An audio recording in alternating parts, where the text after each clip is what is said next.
Hello friends, मी प्रज्ञा तुम्हा सर्वांचं स्वागत करते आपल्या यूट्यूब चॅनेलवर. आज जो व्हिडिओ आपण पाहतो आहे त्याच्यामध्ये आपण स्पेसिफिकली कंबाईनचा जो 2019चा प्रिलिम्सचा पेपर होता त्याच्यामधला सायन्स या टॉपिकचे क्वेश्चन्स नेमके कुठून विचारले होते किंवा त्याचा संदर्भ काय आहे आणि त्याचं थोडं डिटेल ॲनालिसिस आपण आजच्या या व्हिडिओमध्ये पाहणार आहोत. तर पहिला प्रश्न होता, हा सेट ए आहे. ठीक आहे, हा आपण जो पाहतो आहे आत्ता तो ए सेट आहे, ज्याच्यामध्ये 71 नंबरचा क्वेश्चन होता सायन्सचा, की ज्यामध्ये त्यांनी असं म्हटलं आहे की पावसाळ्यामध्ये आकाशात दिसणारे सुंदर सप्तरंगी इंद्रधनुष्य हे खालीलपैकी कोणत्या नैसर्गिक घटनांचा परिणाम आहे. तुम्ही क्वेश्चन इंग्लिशमध्ये पण वाचू शकता बघा, की ज्याचे ऑप्शन त्यांनी दिलेत आपल्याला रिफ्रॅक्शन आहे, डिस्पर्शन आहे, इंटरनल रिफ्लेक्शन आणि एक्सटर्नल रिफ्लेक्शन असं म्हटले. आता जेव्हा आपण मी डायरेक्ट संदर्भाकडे जाते. सोर्स कोणता आहे तर बघा, 10थचं जे स्टेट बोर्डचं बुक आहे त्याच्यामधला 6वा टॉपिक आहे, ज्या प्रकाशाचे अपवर्तन. त्याच्यामध्ये त्यांनी आपल्याला याचा सोर्स दिलेला आहे, ज्यामध्ये त्यांनी बघा सांगितले आपल्याला इथे दुसरीच लाईन दिसते आपल्याला या पॅरेग्राफमधली, की ज्याच्यामध्ये त्यांनी स्पष्ट असं म्हटलं आहे की इंद्रधनुष्य हे प्रकाशाचे अपस्करण म्हणजेच डिस्पर्शन ऑफ लाईट, अपवर्तन म्हणजे रिफ्रॅक्शन आणि आंतरिक परावर्तन या तीनही घटनांचा एकत्रित परिणाम आहे. टोटल इंटरनल रिफ्लेक्शन, त्यानंतर डिस्पर्शन आणि रिफ्रॅक्शन याचा परिणाम आहे. बघा आपल्याला माहिती आहे की प्रकाशाचं अपवर्तन म्हणजे काय, जर जेव्हा एखादा प्रकाश किरण किंवा लाईट रे जर का एका ट्रान्सपरंट मीडियममधून दुसऱ्या ट्रान्सपरंट मीडियममध्ये प्रवेश करतोय तर त्याचा मार्ग जो आहे तो थोडासा बदलतो, त्यालाच आपण म्हणतो प्रकाशाचं अपवर्तन. त्यानंतर प्रकाशाचं अपस्करण. आपल्याला माहिती आहे की साधारणपणे प्रकाश हा 7 वेगवेगळ्या रंगांचा बनलेला असतो. ठीक आहे, पण साधारणपणे ते आपल्याला विजिबल नसतात 7 रंग. तिथे एक कंडिशन आहे की तिथे स्पेसिफिक असं एक ट्रान्सपरंट मीडियम लागतं, जसं की प्रिझम आहे. मग इथे प्रिझमचं काम कोण करतं तर हा जो पाण्याचा थेंब दिसतोय आपल्याला, वॉटर ड्रॉपलेट जो आहे हा, तो इथे प्रिझमचं काम करतो. आणि जेव्हा इथे प्रकाश किरण एंटर करतो, इथे दिसतंय आपल्याला, तेव्हा काय होतं, तो इथे याचं पहिल्यांदा होतं रिफ्रॅक्शन.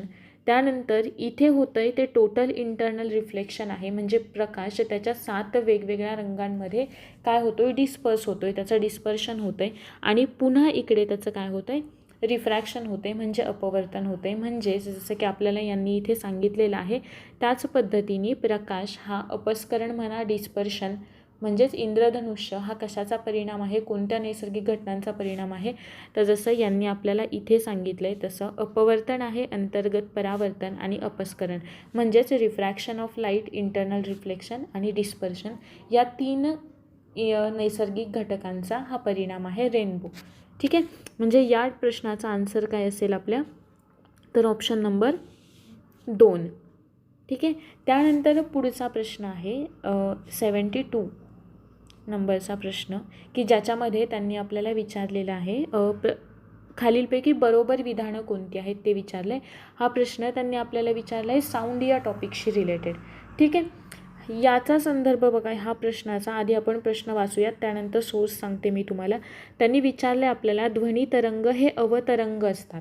आता साऊंड वेव्ज किंवा वेव्ज या 2 टाईप्सच्या असतात, ज्यांना आपण इथे जसं की त्यांनी म्हटले ट्रान्सवर्स वेव्ज आणि लॉन्जिट्युडिनल वेव्ज.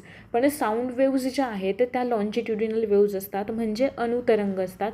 म्हणजे पहिलं स्टेटमेंट इथे अर्थातच चुकीचं आहे. ठीक आहे, त्यानंतर दुसरं स्टेटमेंट त्यांनी असं दिलं आहे की ऐकू येणाऱ्या ध्वनी तरंगांची वारंवारता ही 20 किलोहर्ट्ज आणि त्यापेक्षा अधिक असते. तर 20 किलोहर्ट्ज नाही, ती वारंवारता असते 20 हर्ट्ज ते 20,000 हर्ट्जपर्यंत. 20,000 हर्ट्जपर्यंत असते ती. ठीक आहे, त्यानंतर तिसरं स्टेटमेंट त्यांनी असं म्हटलं आहे की ध्वनी तरंगांच्या प्रसारणासाठी माध्यमाची आवश्यकता असते. हे स्टेटमेंट बरोबर आहे. आणि चौथं स्टेटमेंट असं दिलं आहे की अनियतकालिक ध्वनी तरंगांना गोंधळ असे म्हणतात. अनियतकालिक म्हणजे नॉन पिरियॉडिक साऊंड वेव्स. ठीक आहे, आता हा जो पहिला आहे किंवा या प्रश्नाचा संदर्भ, यातले 3 स्टेटमेंट जे आहेत ना, पहिलं, दुसरं आणि तिसरं, हे तिन्ही स्टेटमेंट आपल्याला 9वीचं जे स्टेट बोर्ड आहे ना, त्या 9वीच्या स्टेट बोर्डमध्ये आपल्याला मिळतात पाहायला, की तिथूनच हा संदर्भ घेतलेला आहे, की ज्यामध्ये त्यांनी एक्सप्लेन केलेलं आहे की ध्वनी तरंग हे अनुतरंग आहेत. आता अनुतरंग म्हणजे काय बघा, इथे अवतरंगांची डेफिनेशन दिलेली आहे आपल्याला. की ज्यामध्ये जे काही पार्टिकल्स असतात त्याचं दोलन म्हणजे त्यांचं ऑसिलेशन जे आहे ते या मिड पोझिशनच्या वर आणि खाली अशा पद्धतीने होतं आणि हे दोलन हे तरंग प्रसारणाच्या दिशेला लंब असतं. म्हणजे ज्या डिरेक्शनमध्ये ती वेव्ह प्रोपॅगेट होती आहे त्या डिरेक्शनला ते कसं असतं, परपेंडिक्युलर असतं. म्हणजेच काय, म्हणून याला आपण म्हणतो की अवतरंग असं म्हणतो. पण अवतरंग ज्या लाईट वेव्ज असतात ना, म्हणजे लाईट हे जे आहे त्यामध्ये अवतरंग असतात किंवा त्या ट्रान्सवर्स वेव्ज असतात. आणि जेव्हा आपण अनुतरंग असं म्हणतो तेव्हा अनुतरंग, तुम्हाला इथे डेफिनेशन दिसते त्याची, की ज्या तरंगामध्ये कणांचं ऑसिलेशन जे आहे ते पुढे आणि मागे या पद्धतीने होतं. आता पुढे आणि मागे कसं, जर समजा आपण एखादा साऊंड सोर्स आहे असं समजूयात की ए हा साऊंड सोर्स आहे आणि साऊंड सोर्स म्हणजे ज्याच्यापासून आवाज निर्माण होतोय तो साऊंड सोर्स, आणि इकडे एअर पार्टिकल्स आहेत. ठीक आहे, मग हे जर का एअर पार्टिकल आहे तर हा एअर पार्टिकल काय करतो, याच्या व्हायब्रेशन सुरू होतात. या साऊंड सोर्सच्या व्हायब्रेशनमुळे ते व्हायब्रेशन्स इकडे याच्याकडे पास ऑन केले जातात आणि हा पार्टिकल त्याच्याकडे असलेली एनर्जी जेव्हा हा जाऊन या पार्टिकलवर कोलाईड होतोय म्हणजेच पुढे जातोय तो. ठीक आहे, आणि हा जाऊन याच्यावर आदळल्यानंतर त्याची एनर्जी याला देतो आणि पुन्हा मागे आपल्या मूळ स्थितीमध्ये परत येतो. म्हणजेच पुढे जातोय आणि एनर्जी याला देऊन पुन्हा मागे येतोय. म्हणजेच त्या कणांचं ऑसिलेशन जे आहे, पार्टिकल्सचं ऑसिलेशन जे आहे ते कसं होतंय, पुढे आणि मागे या दिशेत होतंय. म्हणून यांना आपण म्हणतो अनुतरंग असं म्हणतो किंवा लॉन्जिट्युडिनल वेव्ज असं म्हणतो. म्हणजेच थोडक्यात काय, इथे कॉम्प्रेशन आणि रेअरफॅक्शन तयार होतात. म्हणजेच या कणांचं जे सतत होणारं ऑसिलेशन असतं किंवा कंटिन्युअस पिरियडिक मोशन जी असते यांची, त्यांच्यामुळे हे व्हायब्रेशन्स जे असतात त्या व्हायब्रेशनमुळे हवेमध्ये कमी आणि जास्त दाबाचे जे पट्टे तयार होतात त्यातल्या जास्त दाबाच्या पट्ट्यांना आपण कॉम्प्रेशन असं म्हणतो आणि हे जे कमी दाबाचे पट्टे आहेत त्याला आपण रेअरफॅक्शन असं म्हणतो की ज्याच्यामुळे त्या साऊंडचं प्रोपॅगेशन होतं. त्यानंतर पुढचा 73 नंबरचा क्वेश्चन असा होता ज्यामध्ये त्यांनी आपल्याला विचारले की प्रकाशकिरणे एका पारदर्शक माध्यमातून दुसऱ्या पारदर्शक माध्यमात जाताना त्यांचा मार्ग बदलतो. आणि दुसरं स्टेटमेंट असं आहे की वेगवेगळ्या माध्यमामध्ये प्रकाशाचा वेग हा वेगवेगळा असतो. याचा संदर्भ आपल्याला मिळतो जे 10वीचं स्टेट बोर्ड आहे त्यामध्ये 6वा टॉपिक आहे. आता इथे त्यांनी काय म्हटलं आहे बघा, प्रकाशकिरण एका पारदर्शक माध्यमातून म्हणजेच लाईट रे त्यांची डिरेक्शन चेंज करतात जेव्हा ते एका ट्रान्सपरंट मीडियममधून दुसऱ्या ट्रान्सपरंट मीडियममध्ये ट्रॅव्हल करत असतात. आणि जेव्हा तो लाईट रे स्वतःचा मार्ग बदलतो त्याच प्रोसेसला आपण रिफ्रॅक्शन ऑफ लाईट असं म्हणतो. म्हणजेच प्रकाशाचं अपवर्तन, की जे आपल्याला 10वीचं जे स्टेट बोर्ड आहे त्याच्यामध्ये हे दोन्ही स्टेटमेंट विथ रिझन आपल्याला दिलेले आहेत. म्हणून याचा आन्सर येतं ऑप्शन नंबर 1 की विधान ए सत्य असून त्याचं योग्य स्पष्टीकरण बी हे आहे. जसं की इकडे तुम्हाला मी याचं स्पष्टीकरण दिलं आहे की ज्यामध्ये म्हटलं आहे की जेव्हा प्रकाशकिरण एका पारदर्शक माध्यमातून दुसऱ्या पारदर्शक माध्यमात तिरकस जातात तेव्हा त्यांच्या प्रसारणाच्या दिशेत बदल होतो. इथेच खाली त्यांनी असं म्हटलं आहे बघा, माध्यमात अडथळा, प्रकाशकिरणांचा वेग वेगवेगळ्या पारदर्शक माध्यमांमध्ये वेगवेगळा असतो. आणि ह्याच दोन्ही टर्म तुम्हाला ज्या आहेत त्या 10वीच्या स्टेट बोर्डमध्ये दिलेल्या आहेत. त्यानंतर पुढचा 74 नंबरचा क्वेश्चन असा आहे की अणूच्या तिसऱ्या कक्षेमध्ये जास्तीत जास्त किती इलेक्ट्रॉन असू शकतात.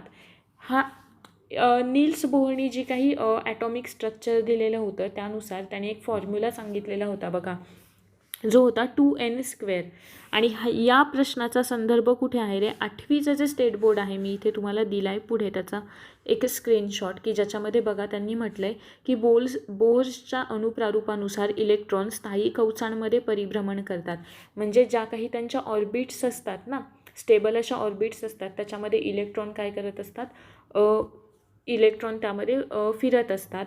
आणि त्या ज्या कक्षा असतात किंवा ऑर्बिट असतात तर त्यांना आपण KLMN या ज्या संज्ञा आहेत तर त्यांनी आपण संबोधतो. आणि तिथेच खाली एक स्टेटमेंट होतं, त्याच्याच पुढच्या पेजवरती एक स्टेटमेंट होतं ज्याच्यामध्ये त्यांनी असं म्हटलेलं होतं बघा, KLMN या कवचांमध्ये म्हणजेच या ऑर्बिट्समध्ये मॅक्सिमम 2, 8, 18, 32 अशा टाईपमध्ये इलेक्ट्रॉन सामावू शकतात. म्हणजेच KLMN. आणि यांनी इथे आपल्याला प्रश्न विचारला आहे की तिसऱ्या कक्षेमध्ये जास्तीत जास्त किती इलेक्ट्रॉन असू शकतात. आता याचा एक फॉर्म्युला पण आहे बघा, की जो फॉर्म्युला आहे 2n².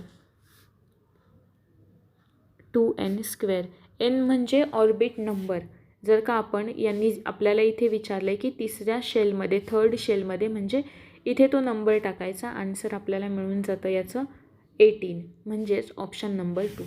याचा संदर्भ आहे 8वीच्या स्टेट बोर्डमध्ये. आणि जर का 10वीच्या स्टेट बोर्डमध्ये पण तुम्ही पाहिलं तर जे आपल्याला एखादा टॉपिक कंप्लीट झाल्यानंतर जे काही क्वेश्चन आन्सर असतात त्या क्वेश्चन्समध्ये तुम्हाला कारणे द्यामध्ये जिथे कारणे द्या असा एक प्रश्न आहे, त्याच्यामध्ये तुम्हाला हे स्टेटमेंट आहे बघा दिलेलं, ज्याच्यामध्ये या प्रश्नाचा रेफरन्स आपल्याला मिळून जातो. त्यानंतर 75 नंबरचा जो क्वेश्चन आहे त्याचा रेफरन्स मला मिळाला नाही आहे, कुठे आहे तो. जर तुमच्यापैकी कोणाला तो माहीत असेल तर मला नक्की कमेंट सेक्शनमध्ये कळवा. अगदी तसाच हा सुद्धा क्वेश्चन आहे, पण याचा आन्सर सांगून देते. आयोगाने याचं आन्सर दिलेलं होतं ऑप्शन नंबर 1. त्याच पद्धतीने 76 नंबरचा क्वेश्चन आहे, ज्याचा आन्सर आयोगाने दिलेला आहे 1 मिनिट, ज्याचा आन्सर दिलेलं होतं ऑप्शन नंबर 2. त्यानंतर पुढचा प्रश्न आहे 77मध्ये त्यांनी विचारले आपल्याला प्लॅटीहेल्मिंथसचं वर्णन काय म्हणून केलं जातं. प्लॅटीहेल्मिंथस हा जो फायलम आहे त्याचं वर्णन काय म्हणून केलं जातं. तर बघा, या प्रश्नाचा संदर्भ जर का तुम्ही 11वीचं स्टेट बोर्ड पहा, ज्याच्यामध्ये तुम्हाला क्लासिफिकेशन दिलं आहे, तिकडे प्लांट्सचं पण क्लासिफिकेशन दिलेलं आहे, ॲनिमल्सचं पार्ट सेकंडमध्ये क्लासिफिकेशन दिलेलं आहे. पण 10वीचं स्टेट बोर्ड जर का रेफर केलं तर त्याच्यामध्ये तुम्हाला मी इथे एक स्क्रीनशॉट टाकला आहे त्या बुकचा. त्याच्यामध्ये ऑप्शन आधी आपण पाहून घेऊयात. बघा, ऑप्शनमध्ये त्यांनी आपल्याला असं म्हटलं आहे की पहिला ऑप्शन आहे फ्लॅटवर्म्स, ट्रिप्लोब्लास्टिक आणि असिलोमेट. ठीक आहे. प्लॅटीहेल्मिंथसचा अर्थच काय होतो. प्लॅटी म्हणजे फ्लॅट आणि हेल्मिंथस म्हणजे वर्म्स, म्हणजेच फ्लॅटवर्म्स. चारही ऑप्शनमध्ये फ्लॅटवर्म्स असं म्हटलेलं आहे. ठीक आहे.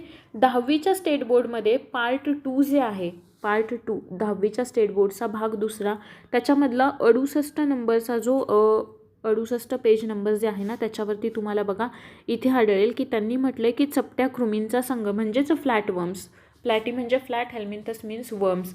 त्याच्यामध्ये त्यांनी तुम्हाला असं इथेच दिलेलं आहे बघा, पहिलं की यांचे शरीर देहगुहाहीन म्हणजेच असिलोमेट्स असतात. त्यांच्याकडे बॉडी कॅव्हिटी प्रेझेंट नसते, म्हणजे जे काही बाहेरचं जे शरीराचं आवरण आहे आणि आतमधले अवयव, शरीराच्या आतमधले अवयव यांच्यामध्ये जो काही स्पेस असतो त्याला आपण बॉडी कॅव्हिटी म्हणतो.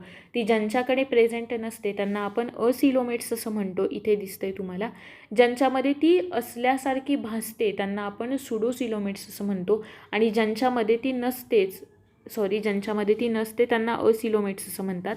ज्यांच्यामध्ये ती असते त्यांना सिलोमेट्स असं म्हणतात. आणि ज्यांच्याकडे ती असल्यासारखी भासते आपल्याला पण ॲक्च्युअली ती नसते त्यांना आपण सुडोसिलोमेट्स असं म्हणतो. त्यानंतर बघा, इथे दुसरा ऑप्शन त्यांनी ट्रिप्लोब्लास्टिक आणि असिलोमेट असं म्हटलं आहे. जर आपण इथे बघितलं तर त्यांनी इथे दिलं आहे बघा आपल्याला, हे प्राणी त्रिस्तरीय असतात म्हणजे ट्रिप्लोब्लास्टिक असतात. आणि त्यानंतरच इथे अजून आहे बघा, देहगुहाहीन असते म्हणजेच असिलोमेट्स असतात. म्हणजे इथेच तुम्हाला 10वीच्या स्टेट बोर्डमध्येच याचा रेफरन्स मिळून जातो या क्वेश्चनचा.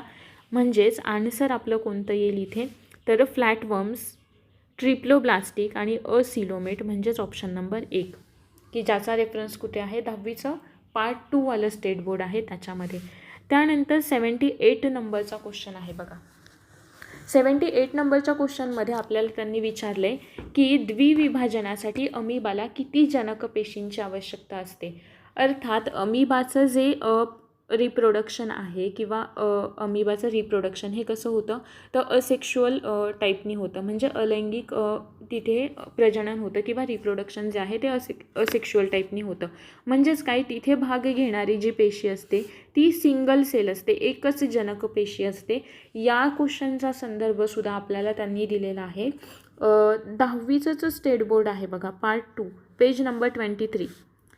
त्याच्यावरती तुम्हाला या डायग्रॅमवरूनच कळून जाईल. तिथे साईडला तुम्हाला एक्सप्लेनेशन पण दिलेलं आहे. त्याच्यामध्ये त्यांनी बघा असं म्हटलं, ही जी आहे ना ती जनक पेशी आहे, त्याचंच विभाजन होतं आहे आणि इथे 2 सेल तयार झालेल्या आपल्याला दिसत आहेत. याला आपण म्हणतो साधे विभाजन किंवा सिम्पल बायनरी फिशन असं आपण याला म्हणतो. मग ही जी बहुविभाजनाची प्रक्रिया आहे ज्याला आपण मल्टिपल फिजन म्हणतो, ते कधी होतं. तिथे सुद्धा अमिबाची एकच सेल असते. म्हणजेच याचं आन्सर काय येणार आहे, ऑप्शन नंबर 3, म्हणजेच 1 हे आन्सर येईल याचं, ऑप्शन नंबर 3.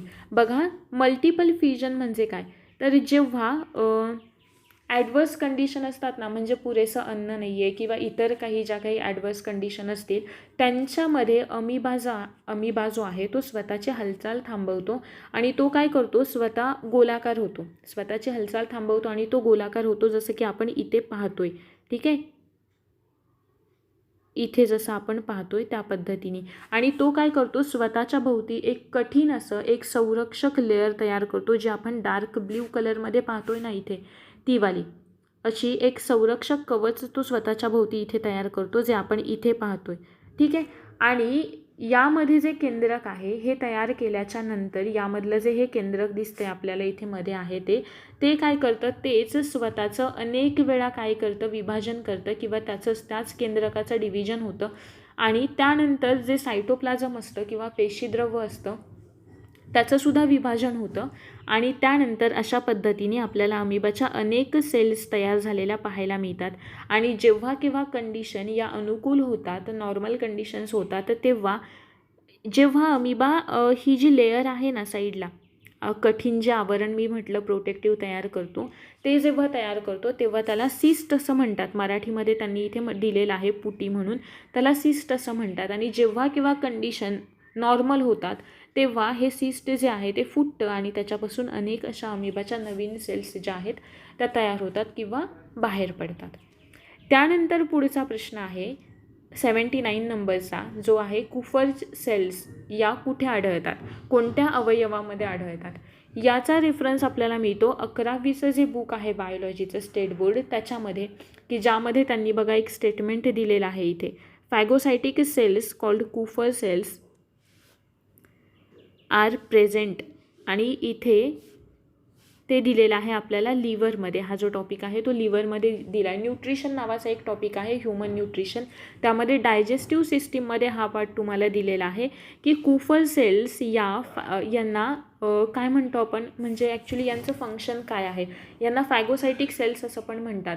म्हणजे थोडक्यात काय, जर एखादा अनवॉन्टेड सबस्टन्स आपल्या शरीरामध्ये गेला किंवा आपल्या शरीराला हार्मफुल आहे असा जर का एखादा सबस्टन्स आपल्याकडून घेतला गेला तर त्याच्यावरती म्हणजे किंवा त्याच्यापासून आपल्या शरीराचं संरक्षण करण्यासाठी या सेल्स कार्य करतात, ज्यांना आपण कुफर सेल्स असं म्हणतो, की ज्याचा संदर्भ आपल्याला आढळतो 11वीचं जे स्टेट बोर्ड आहे, नवीन स्टेट बोर्डमध्ये पण आहे आणि जुन्यामध्ये पण आहे.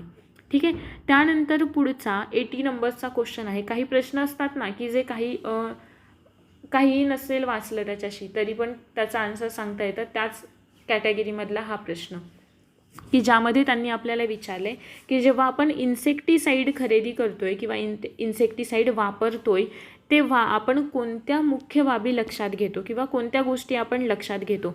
अर्थात याचा आन्सर सांगता येईल इझिली. पहिलं म्हणजे कीटकनाशकांची योग्य प्रकारची निवड, ती तर करतोच आपण. त्यांची इफिशियन्सी कशी आहे, इफिशियन्सी ऑफ इन्सेक्टिसाईड, त्यांची इफिशियन्सी ही पण गोष्ट लक्षात घेतो. आणि त्यानंतर त्याचा डोस कसा असेल हा तर सगळ्यात महत्त्वाचा मुद्दा येतो. ठीक आहे, कारण कमी झालं तरीही काही साईड इफेक्ट आहे, ते जास्त झालं तरीसुद्धा त्या वनस्पतीला म्हणा किंवा ज्याच्यावरती आपण यूज करतोय तिकडे काय होतं, काही दुसरे वेगळे परिणाम दिसून येतात. म्हणून त्याचा डोस जो आहे तो सुद्धा महत्त्वाचा मुद्दा आहे. आणि कलर, इथे आपण इन्सेक्टिसाईड खरेदी करतोय हो की नाही, किंवा इन्सेक्टिसाईड वापरतोय, त्याच्यामुळे इथे त्याचा कलर वगैरे काही मॅटर करत नाही.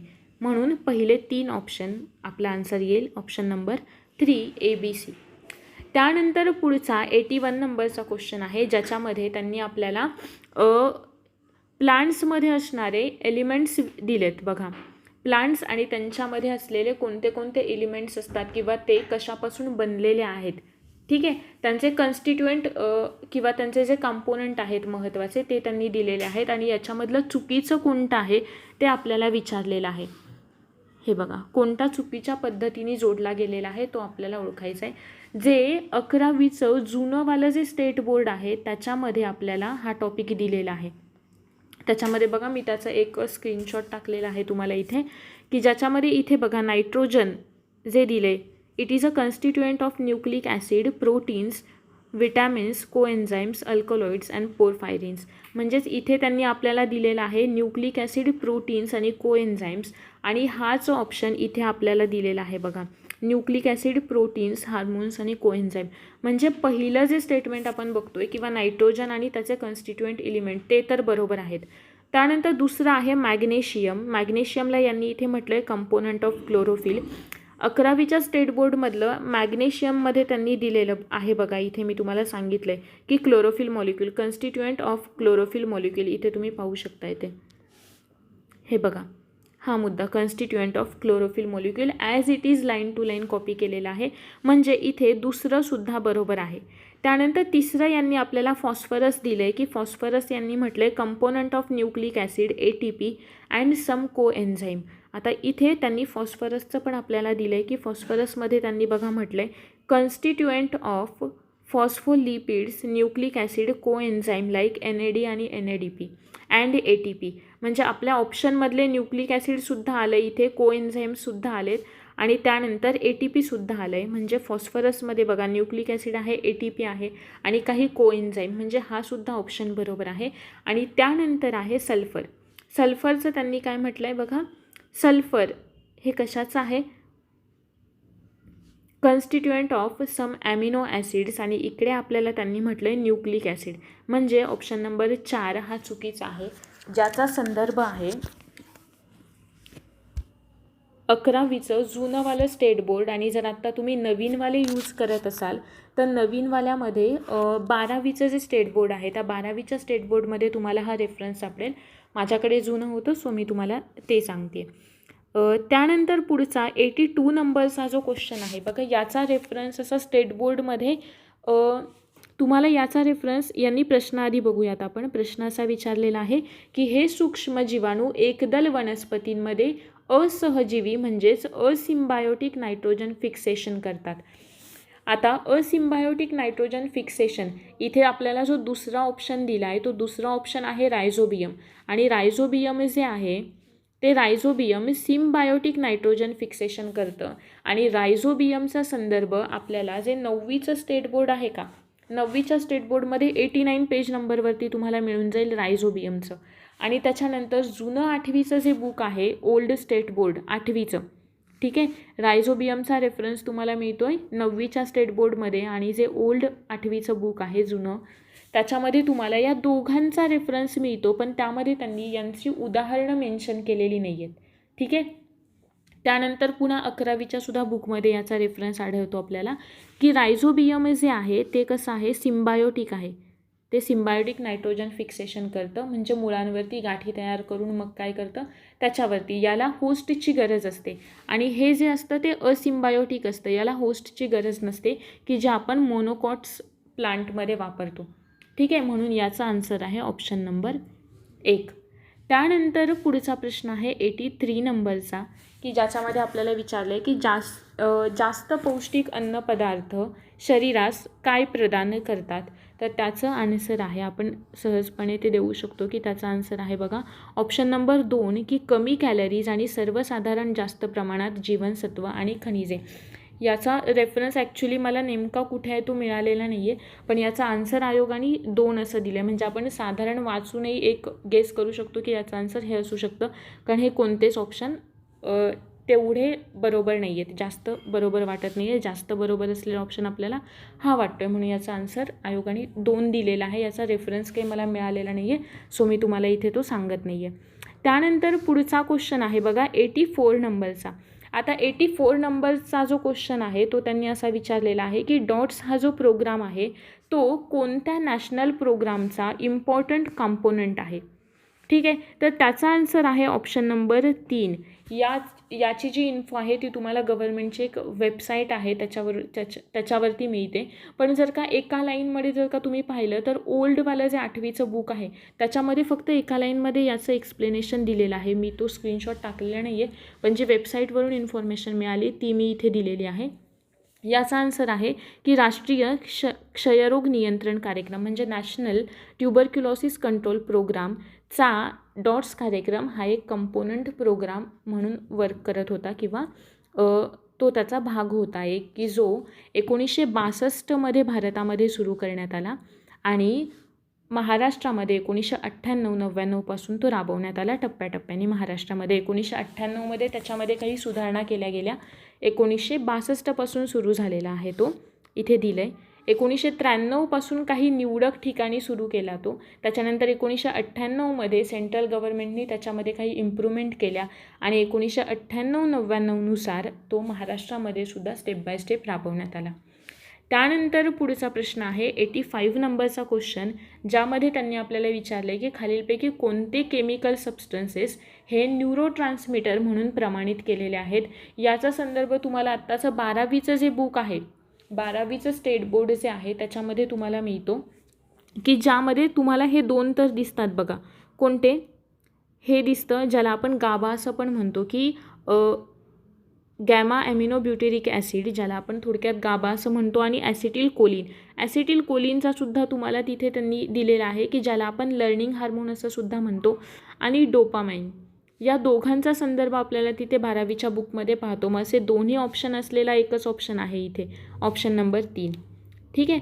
त्याचं बघा इकडे थोडंसं एक्सप्लेनेशन दिलेलं आहे. ॲसिटिल कोलिनला आपण हा एक चार्ट दिलेला आहे, ज्याच्यामध्ये तुम्हाला आपण कोणत्या न्यूरोट्रान्समीटरला काय म्हणून ओळखतो किंवा त्याचं फंक्शन काय आहे हे सगळं तुम्हाला मी इथे दिलेलं आहे. मला वाटते मॅक्झिमम प्रश्नांचा संदर्भ जो आहे तो आपल्याला स्टेट बोर्डमधूनच बघायला मिळतो. म्हणजे साधारणपणे 8वीपासूनचे जे स्टेट बोर्ड आहेत, जुने असतील नवीन असतील, त्या 8वीपासून ते 12वीपर्यंतच्या स्टेट बोर्डमध्ये बऱ्यापैकी प्रश्नांचा सोर्स आपल्याला मिळतो. होप सो तुम्हाला हे समजलेलं असेल. जर का ज्या क्वेश्चनचा सोर्स मला मिळालेला नाही आहे, जर कोणाला माहीत असेल तर नक्की कमेंट सेक्शनमध्ये कळवा. व्हिडिओ आवडला असेल तर नक्की लाईक करा, शेअर करा आणि सबस्क्राईब करा. Thank you very much.